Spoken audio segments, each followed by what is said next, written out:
जय श्री कृष्ण भक्तों में कैलाश पंडित सुपुत्र परम आदरणीय गुरुवर ज्योतिषाचार्य भागवत कथा वाचक पंडित सोहनलाल शर्मा जी, मैं गुरु जी के आदेश से तथा भगवान परशुराम जी के आशीर्वाद से आज भगवान विष्णु के छठे अवतार भगवान श्री कृष्ण के द्वारा अपने सखा पार्थ को अर्जुन को दिए गए श्रीमद् भगवत गीता के ज्ञान के सार को आप सभी को सुनाने के लिए यहाँ उपस्थित हुआ हूँ।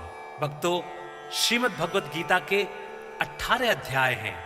मैं कैलाश पंडित एक एक करके सभी अध्यायों का सार आपके समक्ष भावपूर्ण स्वर के साथ प्रस्तुत करूंगा।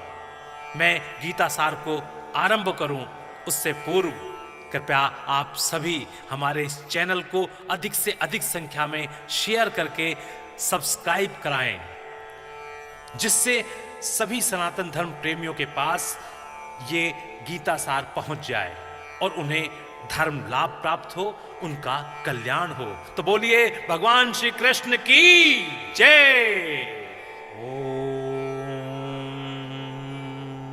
भगवते वासुदेवाय नमः। बोलिए श्री कृष्ण महाराज की जय। प्रिय भक्तों, श्रीमद् भगवत गीता सार का 5वां अध्याय आरंभ करते हैं। बोले श्री कृष्ण भगवान की जय। अर्जुन बोले, हे कृष्ण, तुमने पहले कर्मों का त्याग करने को कहा, फिर कर्म की प्रशंसा करते हो। इन दोनों में जो अधिक हितकर है वह एक बात निश्चित करके बतलाओ। श्री कृष्ण बोले, कर्मों का त्याग और कर्मों का करना ये दोनों ही मोक्ष देने वाले हैं, परंतु इन दोनों में कर्म त्याग से कर्म योग हितकर है। जो किसी से द्वेष नहीं रखता, न किसी पदार्थ की इच्छा करता है, वह सन्यासी है।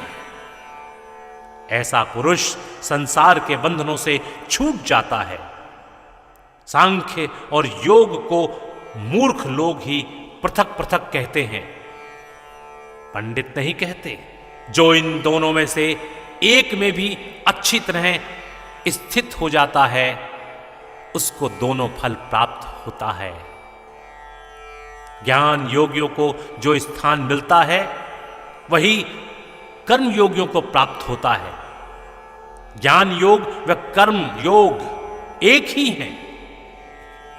कर्म योग के बिना संन्यास का प्राप्त होना दुष्कर है। कर्म करने वाले मुनिजन को ब्रह्म प्राप्त होने में विलंब नहीं लगता।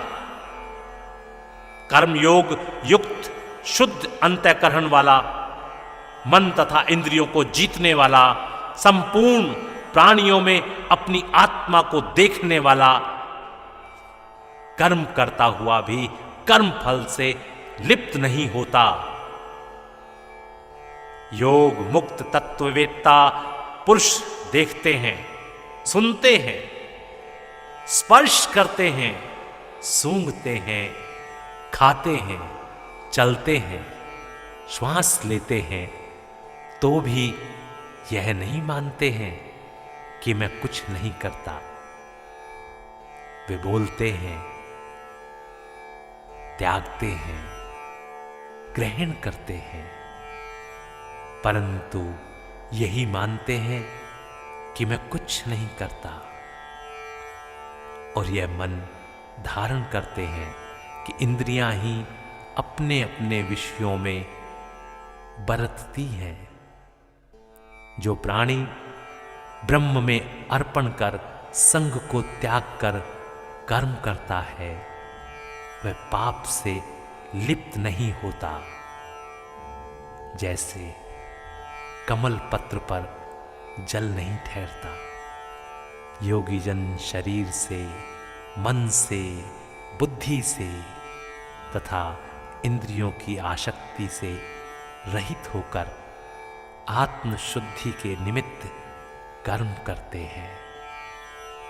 योग युक्त पुरुष कर्म फल त्याग कर मोक्ष रूप शांति का लाभ करता है, और जो योग रहित है वह कर्म की इच्छा से बंधन में पड़ जाता है। सब कर्मों को मन से त्याग करके प्राणी इस वन द्वार इंद्रियों की देह रूपी पुरी में न कुछ करता है और न करता हुआ आनंद पूर्वक रहता है। परमेश्वर किसी कर्म में प्रवृत्त नहीं करता, कर्म और कर्म फल को उत्पन्न नहीं करता, ये सब प्रवृत्ति द्वारा होते रहते हैं। परमेश्वर किसी के पुण्य तथा पाप को नहीं लेता। ज्ञान जो अज्ञान से आच्छादित है उससे जीव मोह को प्राप्त हो जाते हैं, परंतु आत्मज्ञान के द्वारा जिनका अज्ञान नष्ट हो गया है उनका वह आत्मज्ञान परमेश्वर के रूप को ऐसा भासित करता है जिस प्रकार सूर्य संपूर्ण संसार को प्रकाशित कर देता है। उसी परमात्मा में जिसकी बुद्धि स्थिर है और उसी में मन लगाते हैं, उसी में निष्ठा रखते हैं और जो सदा उसी के ध्यान में लगे रहते हैं, ज्ञान द्वारा जिनके सब पाप नष्ट हो गए हैं, वे इस संसार में जन्मते नहीं। विद्या और विनय से संपन्न ब्राह्मण में, गाय में, कुत्ते में और चांडाल में पंडित जन की दृष्टि समान रहती है।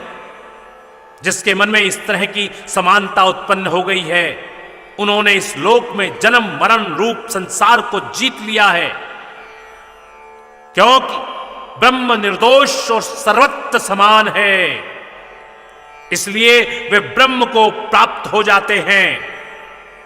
जो प्रिय पदार्थ को प्राप्त करके और अप्रिय को पाकर खिन्न नहीं होते, ऐसे स्थिर बुद्धि वाले मोह रहित ब्रह्मवेत्ता को ब्रह्म स्थिर जानो। बाहरी पदार्थों में जो चित्त को आसक्त नहीं होने देता वही आत्म सुख का अनुभव करता है और ब्रह्मा में अंतःकरण को मिला अक्षय सुख मोक्ष प्राप्त करता है। वे इंद्रियों के स्पर्श से जो भोग देते हैं वे वस्तुतः दुखदाई होते हैं। उनका आदि भी है और अंत भी है। हे कौन्तेय, ज्ञानी लोग ऐसे भोगों में रत नहीं होते। शरीर छूटने से पहले जो मनुष्य काम और क्रोध के वेग को सहन करने में समर्थ होता है वह योगी और सच्चा सुखी है।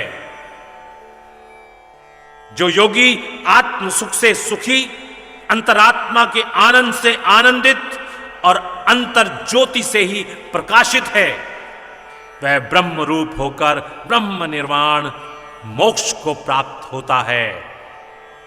पाप जिसके नष्ट हो गए हैं, कुबुद्धि दूर हो गई, मन को जिन्होंने वश में कर लिया है, जीव मात्र का जो हित चाहते हैं, ऐसे योगी को ब्रह्म निर्वाण प्राप्त होता है। काम तथा क्रोध जिसमें नहीं है, मन के वेग को जिसने रोक लिया है, ऐसे आत्मज्ञानी योगियों को ब्रह्म निर्वाण सहज ही प्राप्त होता है। बाहरी पदार्थों के संयोग से अलग रहकर दोनों भौं के बीच में दृष्टि लगाकर नासिका के भीतर चलने वाली प्राण अपान वायु को सम करके इंद्रियां बाहरी पदार्थों के संयोग से अलग रहकर दोनों भौं के बीच में दृष्टि लगाकर नासिका के भीतर चलने वाली प्राण अपान वायु को सम करके इंद्रियां मन और बुद्धि को वश में करके इच्छा, भय तथा क्रोध को त्याग मोक्ष की इच्छा करने वाले योगी जीवन मुक्त हैं। जो मुझको सब यज्ञों और तपों का भोक्ता, संपूर्ण लोकों का स्वामी और सब प्राणियों का मित्र जानते हैं, उन्हीं को शांति प्राप्त होती है। बोलिए श्री कृष्ण भगवान की जय। भक्तों, इति श्री श्रीमद् भगवत गीता सार पंचमो अध्याय। हरे नमः। बोलिए श्री कृष्ण भगवान की जय। ओम नमो भगवते वासुदेवाय। नमः नमः नमः।